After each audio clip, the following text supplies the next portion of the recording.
Hello, good morning sa lahat. Good morning guys. Welcome back to my YouTube channel. This is Mark Dre Madincelio from Langtan, Argao, Cebu. Ngayon guys, April 21, 2024, Sunday. Walang pasok ngayon. Ngayon guys, ipapakita ko sa inyo magagawa tayo ng ice water tapos gagawin natin yellow.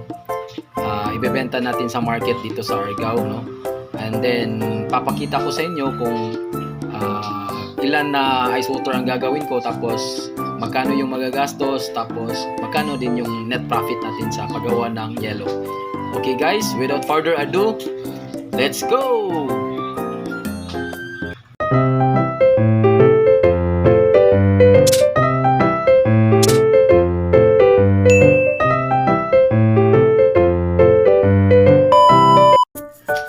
Hello guys, sa pagsisimula ko ng paggawa ng ice water guys, inisa-isa ko yung mga plastic natin, tapos nilalagay ko sa timba.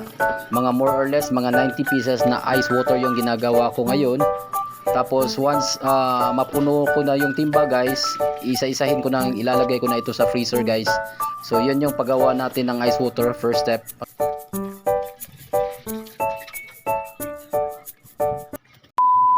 Few minutes later. Okay, welcome back guys. Nandito na si Choani guys. Siya yung inaasahan na dadalhin sa market. Okay, si Choani guys, aka Albert Martinez ng Argao.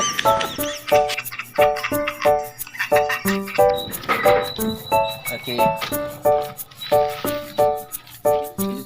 Pagkuha ng ice guys, hindi to yung si Makoy guys, yung panganay ko, siya yung kukuha ng ice. Makoy, say hi. Mayayain kasi si Makoy guys. So ito yung ginagawa nila guys sa pagkuha ng ice.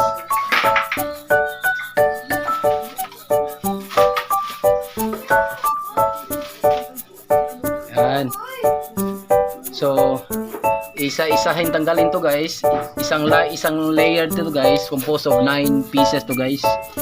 Tapos merong 3 na patong siya, no? So ibig sabihin every layer may 10 piraso siya.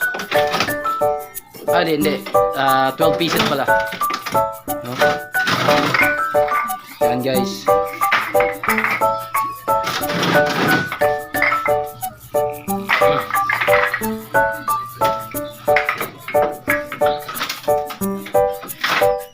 Okay.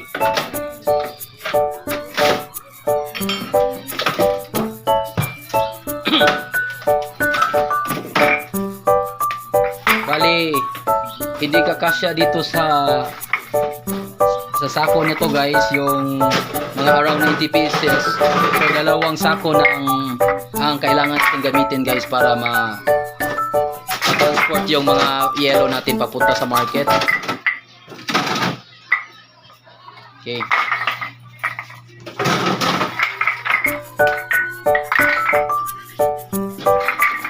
So, itong mga yellow guys, kahapon, mga around 10 AM, yun yung oras na pag-unload namin dito sa freezer namin, no? So, ibig sabihin, mga 24 hours na itong nakalagay sa freezer. So kaya na guys, matigas na yung yellow natin.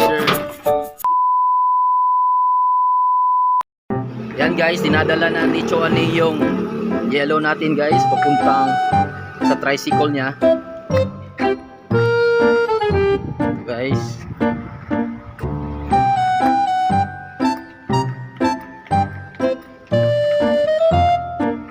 Yung pinakamagandang tricycle ni Choani guys, made in Argao yan guys. Anas gawas? Oh, naato dito. Nakabayad na itong mga 30. Pwede sa ito, baligya gihapon to. Oh, buwak labit daw. Kita na mo dito sa gawas. Yan guys, yan si Choani guys, goods. Thank you Choani sa pag-deliver ng ice namin sa market ng Argao.